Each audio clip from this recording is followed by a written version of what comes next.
Olá! Neste ano de coronavírus no país em que a fome cresceu, a solidariedade dos movimentos populares permitiu que milhares de pessoas tivessem acesso à comida.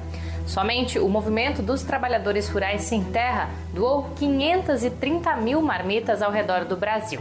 Estamos em abril, mês da Jornada de Lutas Camponesas, e na entrevista central, a dirigente do MST, Marina dos Santos, faz um balanço deste último ano e aponta quais perspectivas para o próximo período. E tem muito mais no programa de hoje. Eu sou Pamela Oliveira e você acompanha o Central do Brasil.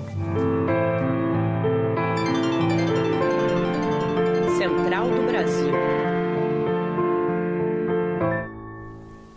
Foi instaurada uma comissão parlamentar de inquérito no Senado Federal para investigar a gestão do governo de Jair Bolsonaro durante a pandemia de coronavírus.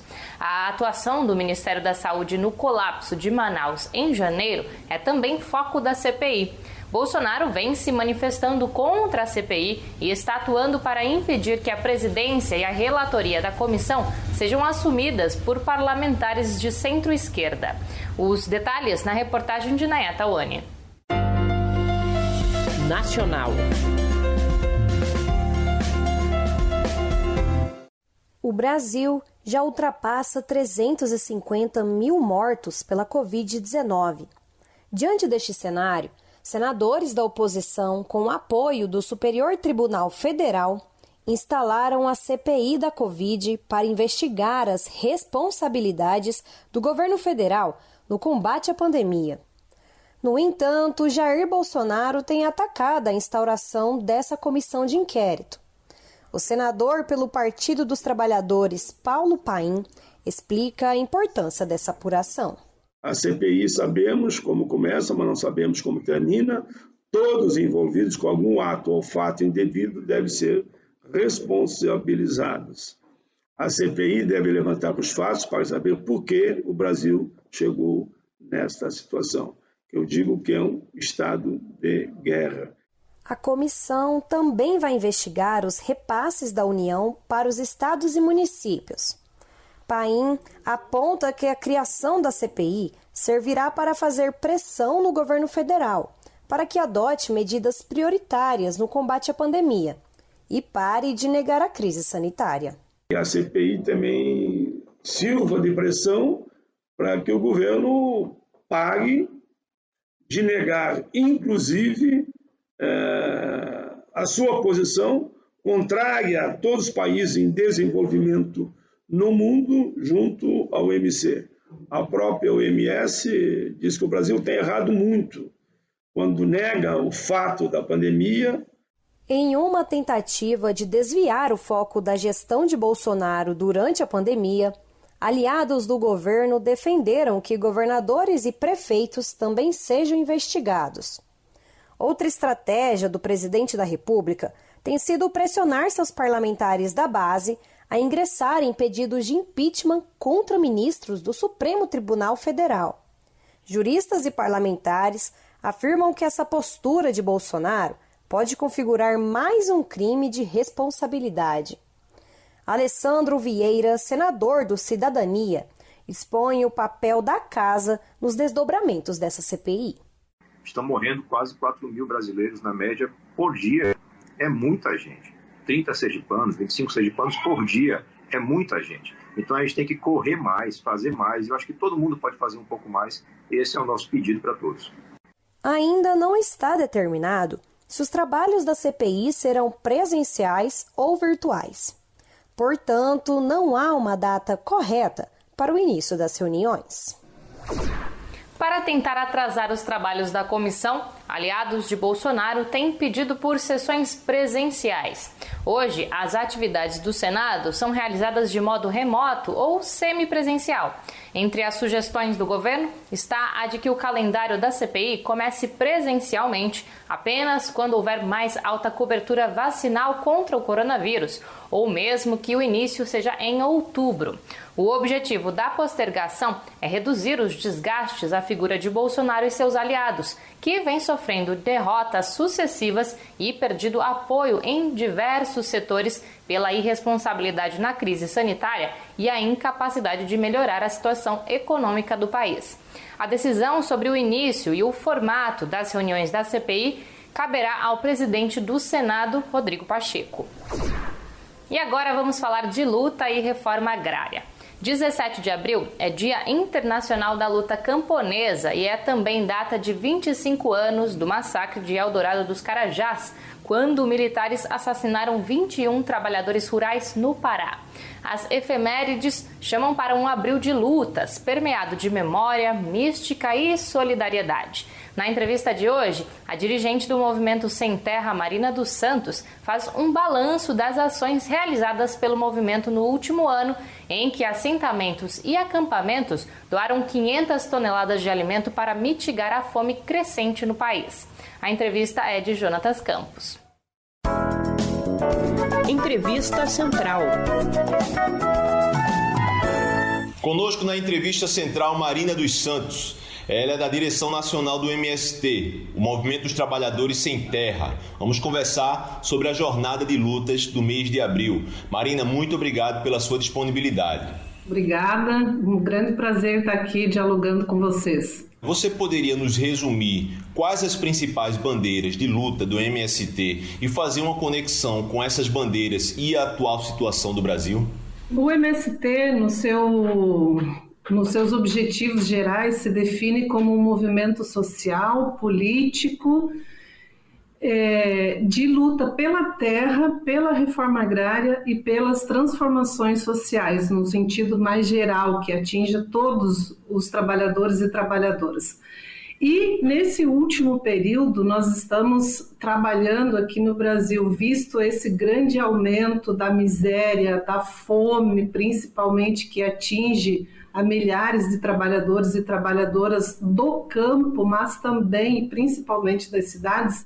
Nós temos trabalhado com o que nós chamamos de um programa emergencial que possa, de fato, distribuir riquezas, defender os direitos dos povos do campo, né, principalmente com ações em torno da recuperação e da preservação ambiental, mas também de garantir que a reforma agrária nesse processo possa ser fundamental para garantir alimentos, tanto para os trabalhadores do campo como da cidade.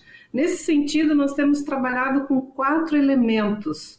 Primeiro, que é da questão da terra e do trabalho. Então, pensando desde a desapropriação dos latifúndios improdutivos próximos às cidades, né, que possa facilitar, digamos assim, a garantia de terra e da produção de alimentos saudáveis para todos os povos. Proteger a natureza, a água e a biodiversidade, então, desde o apoio e massificação de plantio de árvores nativas e frutíferas no país, de acordo com as regiões, com o bioma e etc., né? Com os temas da educação, né? Do fortalecimento do SUS, do trabalho, da renda para atingir a todos. Então, esses têm sido os temas, digamos assim, que nós temos trabalhado prioritariamente no MST nesse último período. Dentre esses objetivos, esses temas, eu queria ressaltar um, que é o da solidariedade, porque salta muito aos olhos. O MST fez um balanço de um ano de solidariedade na época da pandemia. Eu gostaria que você nos resumisse, tanto em números, se você tiver alguns números, quanto em resultados políticos. Principalmente a campanha de solidariedade com a doação de alimentos tem sido uma das grandes prioridades do MST, principalmente nesse último ano de pandemia. E constatamos que em 18 estados do país nós tivemos alguma ação ou atividade de solidariedade realizada e em torno de 50 atividades que foram mapeadas. Nesse período das ações de solidariedade, temos em torno de 550 toneladas de alimentos doados, principalmente nas periferias das grandes cidades, e em torno de 530 mil marmitas que foram confeccionadas, desde a preparação dos alimentos, mas também a produção dos alimentos que vêm dos nossos assentamentos e acampamentos. E falando de todos esses alimentos, Marina, o MST é um grande produtor nacional de alimentos orgânicos. Quais as perspectivas da produção, ampliação e também qual a relação com esse governo Bolsonaro no que tange a produção de alimentos em todo o Brasil, pelo movimento?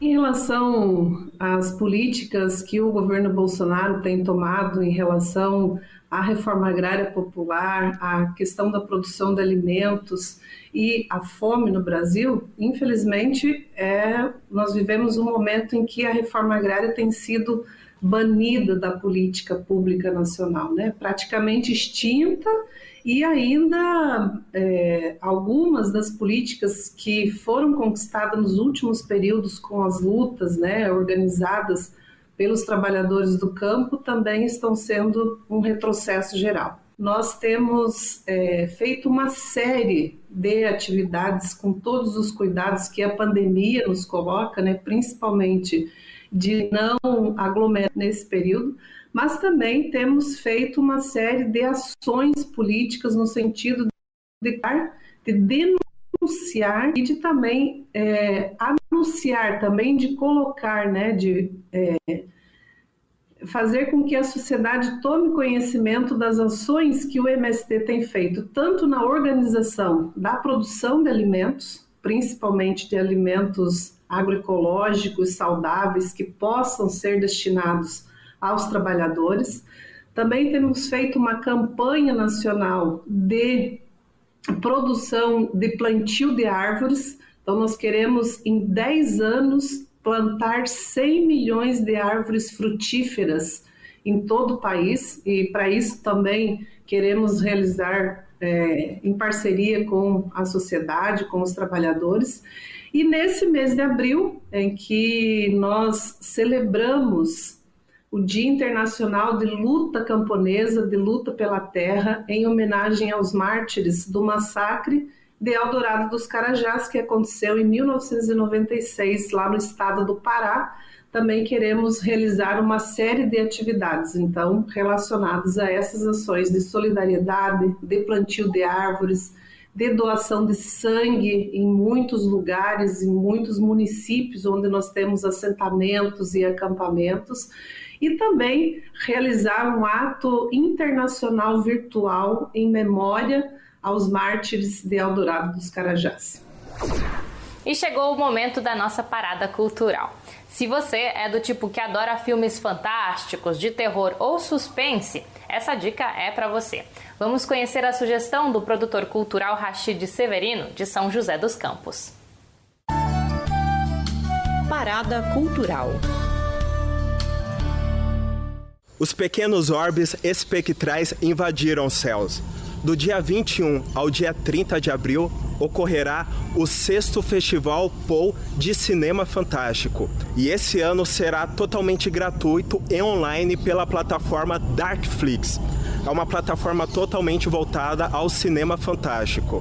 Assistam, se tiver coragem.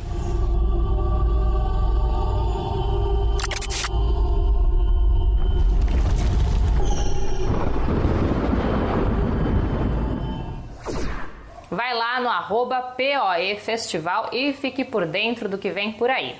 E atenção agora, se você faz parte do grupo prioritário da vacinação da Covid e tomou a primeira dose, não deixe de procurar o SUS para receber a segunda dose da vacina.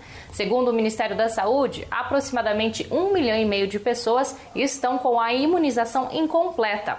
O abandono vacinal, além de não proteger integralmente contra a Covid, também pode levar ao surgimento de novas variantes mais resistentes às vacinas que existem hoje. O Central do Brasil vai terminando. Eu agradeço a sua audiência. Até amanhã.